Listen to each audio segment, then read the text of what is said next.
Israeli officials have told Axios that U.S. Secretary of State Marco Rubio has signaled in private meetings that the U.S. won't oppose Israel if it moves to formally annex parts of the Israeli-occupied West Bank, something Israeli officials are considering doing in response to Western countries planning to recognize a Palestinian state. U.S. Ambassador to Israel Mike Huckabee previously told Axios that the Trump administration doesn't yet have an official position on the possibility of annexing territory in the West Bank, but he has also made clear the administration won't oppose the expansion of illegal Jewish settlements, which amounts to the de facto annexation of the territory they're built on. Huckabee has also previously suggested that Palestinians in the West Bank could be moved to and that a Palestinian state could be carved out of a Muslim country.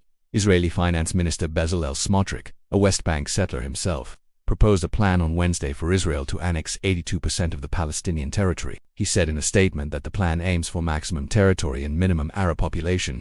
According to a map Smotrich released, Israel would officially annex the vast majority of the West Bank, while leaving 6 Palestinian population centers as islands that would be separated. The 6 cities include Ramallah, Nablus, Jenin, Tulkarem, Jericho, and Hebron. Smotrich said that the Palestinians in the 6 islands would initially remain under the Palestinian Authority (PA), but then later form local administrations to prevent any sort of unified Palestinian entity in the West Bank. Smotrich called on Israeli Prime Minister Benjamin Netanyahu to go through with the annexation. "And you, Mr. Prime Minister, will enter the nation's history books for generations as a great leader who knew how to seize the moment, take advantage of the opportunity, and save Israel once and for all from the idea of dividing the land and the existential threat euphemistically called a Palestinian state," he said. According to the Times of Israel, Netanyahu is due to hold a meeting of his ministers on Thursday about the possibility of annexing territory in the West Bank in response to Western countries recognizing a Palestinian state. The UAE warned on Wednesday that the Israeli annexation of the West Bank could undermine the Abraham Accords, under which the UAE normalized relations with Israel in 2020.